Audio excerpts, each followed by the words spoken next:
या वर्षाच्या गुरुपौर्णिमेपासून पुढच्या वर्षाच्या गुरुपौर्णिमेपर्यंत स्वामी महाराजांनी तुमचं आता गुरुतत्व स्वीकारलेलं आहे आणि तुमच्या आयुष्यातले सर्व प्रॉब्लेम सॉल्व्ह होणार आहेत असं नाही आहे. कसं आहे तर कामधंदा तुम्हीच करायचा आहे, कष्ट तुम्हीच करायचं आहे, स्ट्रगल तुम्हीच करायचे आहे, पण तुम्ही केलेल्या स्ट्रगलला यश देणं हे स्वामी करत असतात आणि स्वामींच्या इच्छेने आपण पुढे जायचं असतं. म्हणून कधीही आपण स्वामीवरती भार टाका, संकट सांगा, पण स्वामींनी हे काम केलंच पाहिजे, असं असं झालंच पाहिजे असा अट्टहास नका धरू. स्वामीवरती सर्व सोपवून द्या. माझ्या आयुष्यात जे काय करतील ते आजपासून स्वामी करणार आहेत असा विश्वास ठेवून स्वामींना गुरु माना आणि मग आपल्या आयुष्यात स्वामी खरोखर कल्याण करतील. कारण त्यांना एकदा गुरुतत्व पटलं, स्वामी तत्व पटलं की ते कंटिन्युअसली येतात, परंतु त्यांना नॉलेज नसतं किंवा त्यांच्या घराण्याची खूप पीडा असते आणि ती पीडा स्वामींपर्यंत पोचू देत नाही. हा पण मोठा अडचणीचा भाग आहे. त्यामुळे नवीन येणाऱ्या प्रत्येक व्यक्तीला आपलं काम आहे की व्यवस्थित त्याला मार्गदर्शन करणे आणि स्वामी सेवेमध्ये टिकवून ठेवणे ही आपली जबाबदारी आहे सिनियर स्वामी सेवकांची. हे जे गुरु परंपरागत चालत आलेले जे रीतिरिवाज आहेत यालाच गुरुतत्व असं म्हटलं तर त्यात काही फरक पडणार नाही किंवा ते वावगं ठरणार नाही. गुरुतत्व म्हणजे काय तर गुरुतत्वज्ञान. गुरुतत्वज्ञान म्हणजे माझ्या गुरुजींचं नॉलेज करेक्ट आहे, त्यांना त्यांच्या गुरुजीने दिलेलं नॉलेज सुद्धा करेक्ट आहे आणि ते इतरांच्या उपयोगाचं आहे, ते सुद्धा माझ्या उपयोगाचं आहे आणि माझ्यामुळे अजून हजार लोकांना ते उपयोगी ठरणार आहे.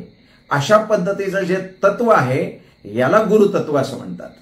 तर दुसरीकडे ज्यांच्यापासून गुरु परंपरा सुरू झालेली आहे ते जगद्गुरु दत्तात्रय महाराज बरोबर यांनी स्वतः 24 गुरु केले. हो. जे स्वतः गुरु आहेत किंवा गुरु परंपरा ज्यांच्यापासून सुरू झालेली आहे ते स्वतः 24 गुरु सुद्धा करतात. हो. आणि इकडे अर्धवट ज्ञान प्राप्त केलेले काही महाभारत स्वतःला गुरु म्हणून घोषित करतात. तर याविषयी तुम्ही काय सांगाल? या थोतांडाविषयी काय सांगाल? नाही, त्यांना धंदा करायचा आहे, बिझनेस करायचा आहे.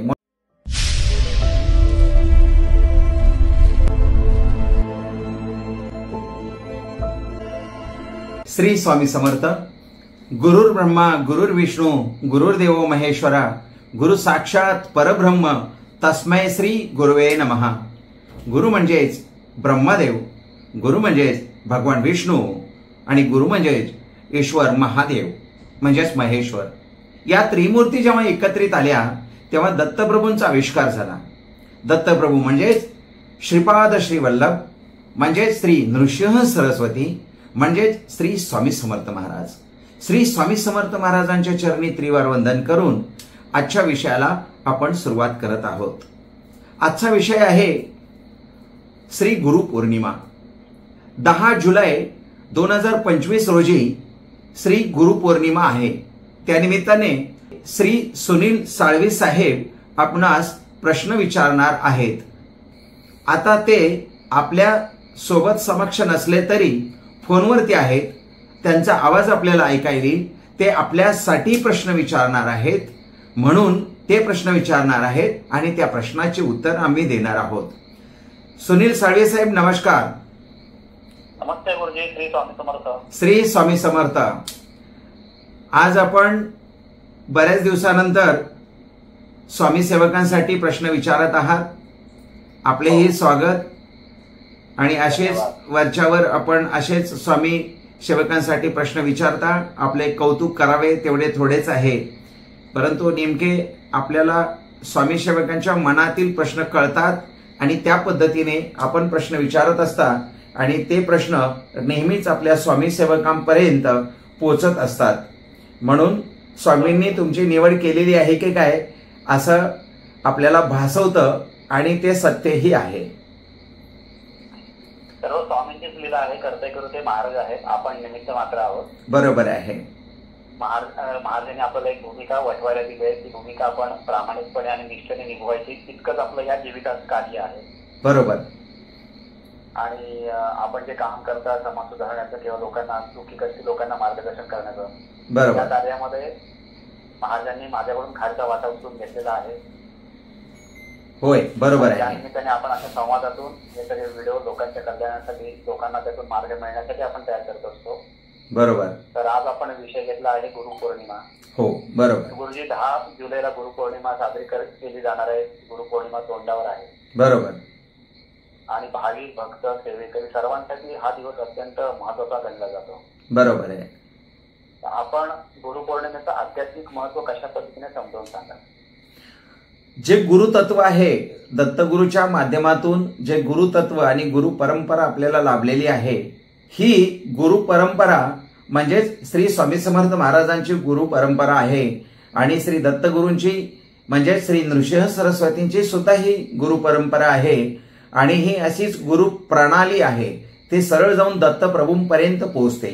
म्हणून नवनाथपंथी असला तरी गुरु परंपरेमध्येच येतो आणि ही गुरु परंपरागत चालत आलेल्या रीतिरिवाजानुसार जे काही आपल्याला गुरुजी नॉलेज शिकवतात किंवा देतात, त्या नॉलेजचा, त्या बुद्धीचा किंवा त्या ज्ञानाचा इतर पुढच्या पिढीला कसा उपयोग होईल किंवा जे संसारात राहून जे परमार्थ करू इच्छितात अशांसाठी हा गुरु परंपरेचा मार्ग दत्तप्रभूंनी घालून दिलेला आहे आणि त्यानुसार गुरु परंपरागत चालत आलेल्या रीतिरिवाजानुसार गुरुपौर्णिमा साजरी करण्याची आपण व्यवस्था करून ठेवलेली आहे किंवा तशी परंपरागत चालत आलेला रीतिरिवाज आहे. आता आई वडील हे आपले प्रथम गुरु असं आपण मानतो. हो, शब्द आहे. बरोबर. तर आई वडिलांप्रमाणे देहधारी गुरु हे फार महत्वाचे असतात कारण ते जीवनामध्ये मार्गदर्शन करतात. आता आपल्या देहधारी गुरु ते गुरुतत्व हा शेवटपर्यंतचा प्रवास आहे. बरोबर. तर देहधारी गुरु ते गुरुतत्व हा फरक नेमका आपण कसा समजून सांगाल. देहधारी गुरु हा ते गुरुतत्व. अच्छा, हा. म्हणजे आता जे बाजारामध्ये जे आपल्याला एखादा कोणी व्यक्ती भेटला आणि तो त्याला जर त्याच्याकडे थोडेफार नॉलेज असेल आणि तो आपला गुरु पाहत असेल तर आपण तो गुरु करावा का, हा देहधारी गुरुतत्वातला एक भाग आला. गुरुतत्व म्हणजे जन्माला येणे, जगणे आणि मरणे. जन्माला आपण कशा प्रकारे आलो, कशासाठी आलो आणि कसे मरणार आहोत आणि मरणोत्तर आपण काय करणार आहोत याला गुरुतत्व म्हणतात. म्हणजे उत्पत्ती, स्थिती आणि लय यांचा जो संगम आहे त्याला गुरुतत्व म्हणतात. आणि हे गुरुतत्व म्हणजेच दत्तप्रभू आहेत, त्रिमूर्ती रूपाने ते आपल्याला मार्गदर्शन करत असतात, त्याला गुरुतत्व म्हणतात. आणि हे शिकवून देणारा जो असतो तो गुरु देहधारी असला तर आपल्याला सोयीस्कर वाटतं किंवा देहधारी एखाद्या व्यक्तीकडून, गुरुकडून आपण जेव्हा शिकतो तेव्हा ते आपल्याला 100% कळतं आणि त्याप्रमाणे आपण आचरण ठेवण्याचा प्रयत्न करतो. म्हणून आपल्याला एका गुरुची आवश्यकता असते, देहधारी गुरुची आवश्यकता असते. परंतु आता बाजारामध्ये भोंदूबुवा आणि भोंदू गुरु खूप आहेत, त्यामुळे ते शिष्याने पारखूनच गुरु करावा आणि त्यानुसारच एखाद्या व्यक्तीला, देहधारी व्यक्तीला गुरु मानायचं की नाही मानायचं त्याचे त्यांनी ठरवावं. परंतु देहधारी गुरुची लक्षणं कोणती समजावी नाही, त्याआधीच मी एक विषय क्लिअर करतो. तर त्याऐवजी असं जर आपल्याला वाटत असेल किंवा मनामध्ये शंका येत असेल तर आपल्याकडे स्वामी महाराज आहेत, तर आपण कुणाचेही गुरु न होता किंवा आपण कुणाचे शिष्य न होता केवळ आणि केवळ स्वामी महाराजांचेच आपण शिष्य व्हावेत आणि स्वामी महाराजांनाच गुरु मानावं आणि त्याप्रमाणेच आपलं आचरण ठेवावं आणि आपल्या आयुष्यामध्ये त्यांना प्रार्थना करावी की माझ्या आयुष्यामध्ये यापुढे येणारे योगक्षम चालवण्यासाठी आपण मला मदत करावी. यानुसार जर आपण गुरुतत्वाचा आणि स्वामींनाच स्वतः गुरु मानून जर उपयोग केला तर आपल्या आयुष्यात कोणत्याही प्रकारचे अडथळे येतील असं मला वाटत नाही. माझा प्रश्न असा आहे की आपण आता सांगितलं की स्वामी समर्थ महाराजांनाच गुरु मानून आपली वाटचाल सुरू ठेवावी. बरोबर. पण महाराज निर्गुण रूपामध्ये कार्य करतात. हो. तर जीवनामध्ये देहधारी गुरुची आवश्यकता आहे की नाही, काय सांगाल आपण. जीवनामध्ये देहधारी गुरुची आवश्यकता तर आहेच. जसं आपण म्हणाला की जन्म झाल्यानंतर आई आपले सर्वात आद्य गुरु असते, त्याच्यानंतर आपले वडील गुरु होतात, त्याच्यानंतर इतर नातेवाईक आपले गुरु होतात. आणि मग इतर गुरु पण होतात. जसं जसं आपण शाळेत जाऊ लागतो तसतसं इतर गुरु सुद्धा आपल्याला तयार होतात आणि त्याप्रमाणे आपल्याला ते चांगलं किंवा वाईट शिक्षण मिळत जातं. मग आई वडील तर घरी असतात, परंतु आपल्याला आचरणाचा भाग म्हणून जे शिकवायचं आहे, जे अध्यात्मातले एक गुरु असावेत. अध्यात्मातले का गुरु असावेत, तर अध्यात्म असा एक फॅक्टर आहे की ते जगायचं कसं आणि कशा प्रकारे जगावं. आणि म्हणजे एक वाक्य आहे ना आपल्याकडे, खायसाठी जगायचं की जगण्यासाठी खायचं. तर यातला नेमका जो फॅक्टर कोणता आहे ते आपल्याला समजून सांगणारे गुरु असतात. म्हणून आई वडील हे गुरु आहेत आणि एखादा गुरु असावाच आपल्याला समजून सांगण्यासाठी. असं जर नसेल तर आध्यात्मिक विवंचना होण्याची शक्यता जास्त असते आणि चुकीचा एखादा गुरु भेटला तर मग आपण वाहत जातो आणि मग त्यात अडकून स्वतःलाच डुबवून घेतो किंवा स्वतःच्या आयुष्याचा सर्वनाश करतो किंवा अडकून जातो, असं मला म्हणायचं आहे. मगाशी आपण म्हणाल की बाजारामध्ये गुरूंचं अक्षरशः पीक आलेलं आहे. हो हो. अशा परिस्थितीमध्ये साधकाने, भक्ताने, सेवेकऱ्यांनी योग्य गुरु कसा निवडावा किंवा योग्य गुरुची लक्षणं नेमकी कोणती, आपण नेमकं काय सांगाल? गेलाय आणि लगेच तुमच्याशी बोलतोय आणि या या या बसा बसा बसा तुम्हाला चहा पाणी वगैरे, हे असले सगळे गुरु काही उपयोगाचे नाहीत. हे तुम्हाला लुबाडणारे आहेत. जेवढे गुरु तुम्हाला लाता घालून हाकलून काढणारे आहेत अशा गुरुजींकडे जाऊन बसावं आणि अशा लोकांना गुरु बनवावं. कारण अशा लोकांकडे स्वार्थभाव काहीही नसतो.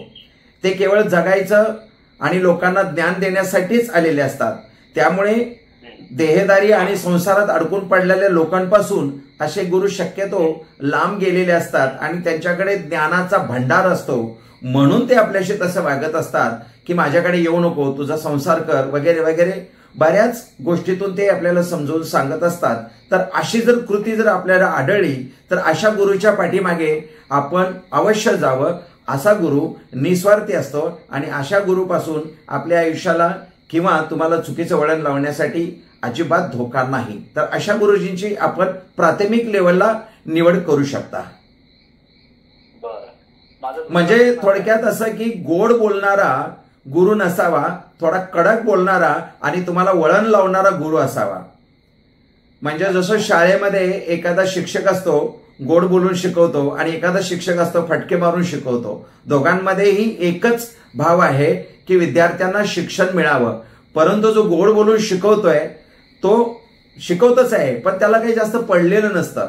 पण जो खरंच एखादा छडी मारून शिकवतोय गुरु, त्याला राग आलेला आहे त्या गुरुला की माझ्या शिष्याला मी एवढं जीव तोडून शिकवतोय तर याला का कळत नाही आणि याने शिकावं म्हणून तो दंड देत असतो छडी मारून.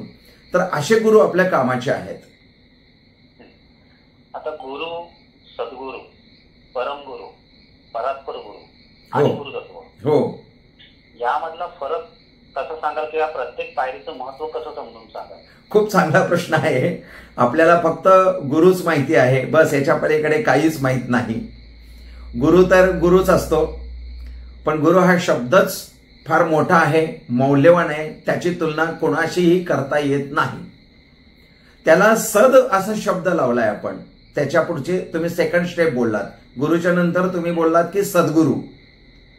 सद म्हणजे सत्सद विवेक बुद्धी असणारा गुरु आणि सत्सद विवेक बुद्धीने आपल्या शिष्यांना शिकवून देणारा गुरु.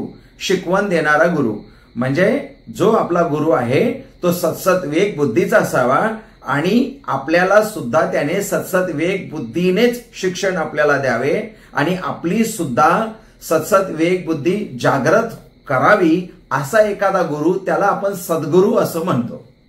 हा, परमगुरु, परात्पर गुरु आणि आता त्याच्या पुढच्या स्टेप्स आहेत. एक पहिलीचा वर्ग आहे, दुसरीचा वर्ग आहे, तिसरीचा वर्ग आहे. जसं प्राथमिक शाळा, त्याच्यानंतर हायस्कूल असतं, त्याच्यानंतर ज्युनियर कॉलेज असतं, त्याच्यानंतर मग सिनियर कॉलेज असतं. त्या पद्धतीचाच हा कार्यक्रम आहे. गुरु तर गुरुच आहे. गुरुची व्याख्या कोणीही करू शकत नाही, ना गुरुला कोणी जाणू शकत नाही. असं म्हणतात की गुरुचं कुळ आणि नदीचं मूळ जाणू नये आणि त्या फंदात पडू नये, असं अध्यात्मामध्ये बोललं जातं. मग आता जे मी सांगितलं एवढ्या वेळ, ते काय करायचं नाही का? मग शहानिशा करायची नाही का? तर शहानिशा करावी, परंतु एकदा गुरुला ऍक्सेप्ट केल्यानंतर मात्र त्या त्यांच्यावरती डाऊट्स घेऊ नये. जे शिकवतील ते करा. प्राथमिक लेवलला तुम्ही डाऊट्स घ्या, काय करायचं ते करा, चालेल. परंतु प्राथमिक लेवलला जर सद्गुरूंनी तुम्हाला 4-5 वेळा हाकलून दिलेला आहे, तर तुम्ही त्यांच्याकडे जाऊन जर त्यांनी जर तुमचा स्वीकार केला आहे, तर ते तुम्हाला आता चांगलंच शिकवणार आहे. जर तुम्हाला ऍक्सेप्ट करायचं तर पहिल्याच वेळेत ऍक्सेप्ट केलं असतं ना. परंतु तुमच्याकडे काहीतरी गुण आहेत म्हणून तुम्हाला गुरुने ऍक्सेप्ट केलेला आहे ना. दुसरी गोष्ट अशी आहे की आपण म्हणता की गुरु कोणता करावा आणि गुरु कसा असावा. तर सत्सत विवेकबुद्धी असणाऱ्या व्यक्तीला आणि आध्यात्मिक व्यक्तीला स्वतःहून गुरु भेटत असतो, अशी युनिव्हर्सल एनर्जीमध्ये रचनाच केलेली असते. मग आपल्याला स्वामींच्या रूपाने गुरु भेटतील किंवा आपण सांगितलेल्या देहधारी रूपाने आपल्याला गुरु भेटतील, पण ते गुरुच असतात. आणि अशी आपल्याला अध्यात्मामध्ये युनिव्हर्सल एनर्जीने रचना करून ठेवलेली असते की त्या व्यक्तीला ती वेळ आल्यानंतर असा असा व्यक्ती भेटणार आणि त्याच्या आयुष्याचं कल्याण होणार, हे ठरलेलं गणित असतं. आता आपला प्रश्न होता की सद्गुरू नंतर आपण काय म्हणालात? परमगुरु, परात्पर गुरु आणि गुरुतत्व. हा, परमगुरु. आता परमगुरु म्हणजे काय? तर आपण आपल्याला जे काही गुरु, आपण असं म्हणूया थोडक्यात की आपले गुरु आहेत आणि गुरुचे गुरु ते आपल्यासाठी परमगुरु असू शकतात. कारण आपल्या गुरुजींना त्यांच्या गुरुजींनी जे नॉलेज दिलेलं आहे, जे ज्ञान दिलेलं आहे, ते सुद्धा महान विभूतीच होत्या ना. आणि जर आपल्या गुरुजींकडे जर एवढं मोठं नॉलेज आहे तर ते त्यांच्याकडे कुठून आलेलं आहे? तर आपल्यासाठी जे असणारे आहेत परमगुरु, त्यांचं नॉलेज आपल्या गुरुकडे आलेलं आहे. किंवा आपल्या गुरुजींनी त्यांचा देह सोडल्यानंतर ते आपल्यासाठी परमगुरु असू शकतात. आणि आपल्या गुरुजींचे गुरु तर आपल्यासाठी परमगुरु आहेतच. ईश्वराला सुद्धा आपण परमगुरु मानू शकतो. ईश्वर आणि देव ह्यामधला सुद्धा फरक आहे, तो आपण कधीतरी नंतर घेऊ. पण देवाला किंवा ईश्वराला सुद्धा आपण परमगुरु असं म्हणू शकतो. परात्पर गुरु सुद्धा जे गुरुजींचे गुरु आणि गुरुजींचे गुरु, अशा पद्धतीनं आपण परात्पर गुरु असं म्हणू शकतो. म्हणजे माझे वडील आणि वडिलांचे वडील आणि त्यांच्या वडिलांचे वडील अशी जी गुरु परंपरा चालत आली त्याला आपण परात्पर गुरु असं म्हणू शकतो. परंतु मला असं म्हणायचं आहे ह्या विषयावरती आणि ह्या प्रश्नाचं उत्तर देताना की माझ्या गुरुजीला कोणी नॉलेज दिलं? तर त्यांच्या गुरुजींनी दिलं. मग त्यांच्या गुरुजींना कोणी नॉलेज दिलं? तर त्यांच्या गुरुजींनी दिलं. जे अशी ही ब्रह्मज्ञानाची जी साखळी आहे, ह्या साखळीमध्ये तुम्ही जे शब्द उच्चारताय यालाच गुरुतत्व सुद्धा म्हटलं जातं आणि यालाच गुरु परंपरा सुद्धा म्हटली जाते. यामध्येच गुरु येतो, सद्गुरु येतो, परात्पर गुरु येतो. हे जे गुरु परंपरागत चालत आलेले जे रीतिरिवाज आहेत यालाच गुरुतत्व असं म्हटलं तर त्यात काही फरक पडणार नाही किंवा ते वावगं ठरणार नाही.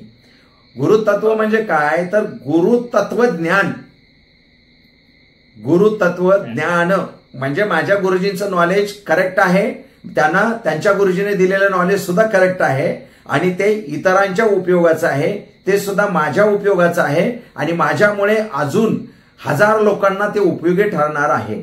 अशा पद्धतीचं जे तत्व आहे याला गुरुतत्व असं म्हणतात. आता काही साधक गुरूंकडे ज्ञान प्राप्त करतात, बरोबर, त्यांना परिपूर्ण ज्ञान आलेलं असतं असं काही म्हणता येणार नाही. हो, पण कालांतराने ते स्वतःची गादी चालवतात आणि स्वतःच गुरु म्हणून उदयास येतात.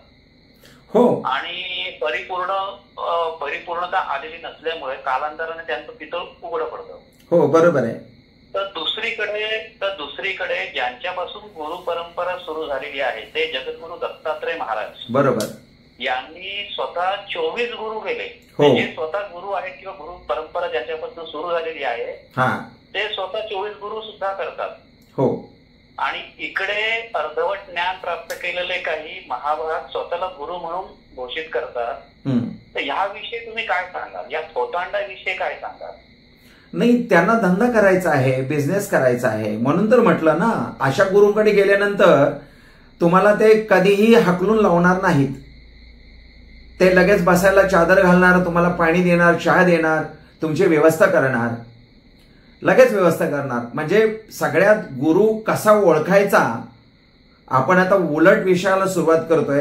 पूर्वीच्या काळात शिष्याची परीक्षा घेऊन प्रवेश द्यायचा की नाही द्यायचा असं ठरवलं जायचं. परंतु आता उलट झालेलं आहे. आपल्यालाच गुरुची परीक्षा घेऊन आपल्याला आपल्या जीवनामध्ये गुरुला प्रवेश करू द्यायचा की नाही द्यायचा अशी वेळ आलेली आहे. म्हणूनच म्हटलं की त्याचे गुण धर्म आपण जाणून घेतले पाहिजेत आणि त्यानुसारच आपण त्यांना लगेच गुरु एक्सेप्ट करायचं की नाही एक्सेप्ट करायचं ते ठरवलं पाहिजे. अन्यथा मगाशी म्हटल्याप्रमाणे बाजारात खूप गुरु आहेत आणि ते गुरु सगळे बिझनेस करण्यासाठी धंदा करण्यासाठीच बसलेले आहेत. त्यामुळे फेकच म्हणू आपण त्यांना, किंवा जाऊ द्या, आपल्याला दुसऱ्याबद्दल काही बोलायचं नाहीये. आपल्यासाठी स्वामी गुरु आहेत, सर्वांसाठी स्वामी गुरु आहेत आणि आपण गुरुतत्व म्हणजे स्वामीच समजू आणि नृषे सरस्वतीच समजू, श्रीपाद श्री वल्लभच समजू आणि दत्तगुरूच समजू. बस या पलीकडे आपल्याला काही देणं घेणं नाही जगाचं. आणि आपल्याकडे कोणी आला तर आपण सुद्धा सरळ सरळ स्वामींना गुरु माना असंच आपण म्हणतो. आणि स्वामींच्या चरणी आलेल्या स्वामी सेवकांना तिथे स्वामींच्या चरणी लीन होण्यासाठी भाग पाडतो किंवा त्याचं सांगतो की स्वामी चरणी लीन व्हा, तुमच्या आयुष्याचं कल्याण होईल. स्वामींना गुरु माना, तुमच्या आयुष्याचं कल्याण होईल. बरोबर. आपल्या माध्यमातून महाराजांनी कर्जतमध्ये एक सुंदर मठ उभा केलेला आहे. हो. या मठामध्ये दैनंदिन कार्यक्रम होत असतात, वार्षिक उत्सवही होत असतात. हो. तर गुरुपौर्णिमेचा कार्यक्रम कशा पद्धतीने साजरा केला जाणार आहे त्याविषयी काय सांगतात? हा, गुरुपौर्णिमेच्या अगदी सकाळीच श्रींचा म्हणजे स्वामींचा अभिषेक होतो. त्याच्यानंतर आपले पंचदेवता आहेत, पंचशक्ती देवता स्थान आहे, तर इथे गणपतीचाही अभिषेक केला जातो, काळभैरवांचाही अभिषेक केला जातो, आईसाहेबांचा दुर्गादेवीची मातेची मूर्ती आहे आणि त्यांचाही अभिषेक केला जातो. त्यानंतर हनुमानाचा मारुतीचा अभिषेक केला जातो. असा अभिषेक केल्यानंतर श्री सत्यनारायणाची महापूजा केली जाते आणि त्यानंतर नारायण होम हवन आपण करतो. अशा पद्धतीने सकाळी 10 वाजेपर्यंत आपला हा 10:30 वाजेपर्यंत कार्यक्रम असतो. त्यानंतर स्वामी चरित्र सारामृत दिवसभर लोक येऊन किंवा स्वामी सेवक येऊन वाचत असतात. कारण त्या दिवशी आपण श्री स्वामी सारामृत वाचून स्वामींच्या चरणी आपण ते अर्पण करत असतो. आणि दुसरी पद्धत अशी आहे की दिवसभर गुरुपौर्णिमेच्या दिवशी स्वामी महाराजांना आपण गुरु मानत असतो आणि एक विनंती करत असतो, हे श्री स्वामी समर्थ महाराज, आजच्या गुरुपौर्णिमेच्या दिवशी मी आपला गुरु म्हणून स्वीकार करत आहे, माझा शिष्य म्हणून आपण स्वीकार करावा आणि या गुरुपौर्णिमेपासून पुढच्या गुरुपौर्णिमेपर्यंत माझा योगक्षम चालवण्यास मला मदत करावी. अशा प्रकारे आपण स्वामींना गुरु मानतो आणि स्वामींना प्रार्थना करतो आणि स्वामींना नैवेद्य देतो. स्वामींना नैवेद्य आणि विड्याचं पान देतो. यामध्ये बासुंदीचा नैवेद्य असतो, कांदा भाजीचा नैवेद्य असतो. हे प्रामुख्याने आपण नैवेद्य देतो. बाकी पुरणपोळीचा जे भरलेलं ताट असतं ते देतो. जे नवीन साधक आहेत त्यांनी गुरुपौर्णिमेपासून आपल्या आध्यात्मिक जीवनाची सुरुवात कशा पद्धतीने करावी, त्यांना आपण मार्गदर्शन काय करावं? नवीन लोकांना खरं तर काहीच माहित नसतं, त्यामुळे त्यांचा थोडासा गोंधळ उडालेला असतो की नेमकं काय करावं हेच कळत नाही. त्यांना आपणच सिस्टमॅटिकली थोडंसं समजून सांगण्याची आवश्यकता आहे.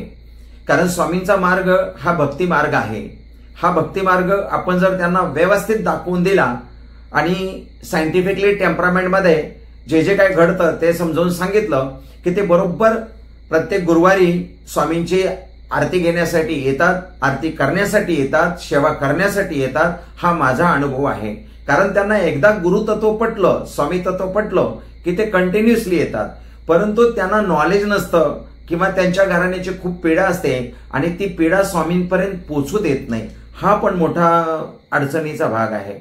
त्यामुळे नवीन येणाऱ्या प्रत्येक व्यक्तीला आपलं काम आहे की व्यवस्थित त्याला मार्गदर्शन करणे आणि स्वामी सेवेमध्ये टिकवून ठेवणे ही आपली जबाबदारी आहे सिनियर स्वामी सेवकांची. पण नव्या साधकांनी सेवा, दैनंदिन सेवा कशी करावी त्याविषयी काय सांगाल? अगदी सोपं काम आहे.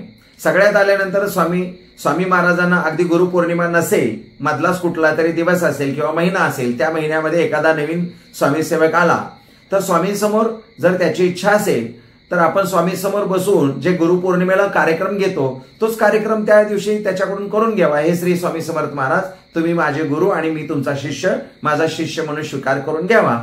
असं जर एकदा त्यांच्याकडून करून घेतलं तर त्याला अधिक उत्सुकता निर्माण होते आणि तो अधिकाधिक स्वामी सेवा करतो. हे झालं गुरुतत्वामध्ये समाविष्ट होण्याचं कार्य. त्याच्यानंतर जास्त त्याच्यावरती प्रेशर देऊ नये, एवढं झालंच पाहिजे, तेवढी सेवा झालीच पाहिजे. त्याला सांगायचं तुला शक्य असेल तेवढ्या तू मंत्र म्हण. आता कोणता मंत्र द्यायचा त्याला, तर श्री स्वामी समर्थ हा नाम जप आहे, मंत्र आहे. परंतु त्याही पलीकडे अजून एक स्वामींचा मंत्र आहे, श्री स्वामी समर्थ शरणम मम. म्हणजे काय होतं की आपण स्वामींसमोर गेल्यानंतर नतमस्तक तर होतो, परंतु मी कोण आहे हे आपण विसरत नाही. म्हणून 100% हे श्री स्वामी समर्थ महाराज, मी तुमच्या चरणी 100% लीन झालेलो आहे. मी स्वतः ह्या शरीराला तुमच्या चरणी अर्पण करत आहे. आता आजपासून ह्या शरीराचं जे काय करायचं ते तुम्ही करा, असं प्रार्थनापूर्वक सांगण्याची सोय आपण केलेली असते.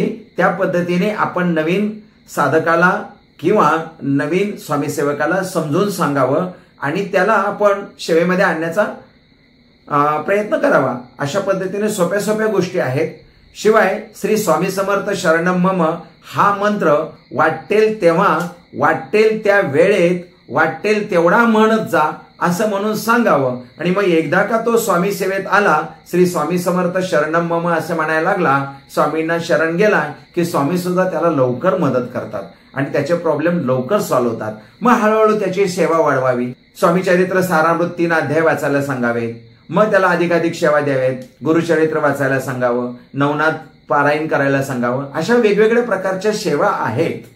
अशा पद्धतीने थोड्या थोड्या करत करत नवीन साधकाला किंवा नवीन स्वामी सेवकाला आपण जर सेवा वाढवली तर चालेल. पण एकदाच सुरुवातीला आल्यानंतर हे पण कर, ते पण कर, ते पण कर, हे पण वाच, ते पण वाच, सकाळी उठून लवकर कर, हे सगळं जर सांगत बसलं ना तर ते टिकून राहत नाही. माझा हा वैयक्तिक अनुभव आहे. मग त्यांना हळूहळू आपण या मार्गात आणलं पाहिजे. गुरुपौर्णिमेला व्यास पौर्णिमा असंही म्हटलं जातं. हो, तर त्याविषयी काय सांगा? हा, व्यास म्हणजे सर्वांचेच गुरु आहेत ना. ज्या व्यासमुनींनी महाभारत लिहिलं ते व्यासमुनी. मग त्या व्यासमुनींना त्या काळामध्ये सर्वप्रथम गुरु म्हणून मानलं गेलं, मान्यता आहे.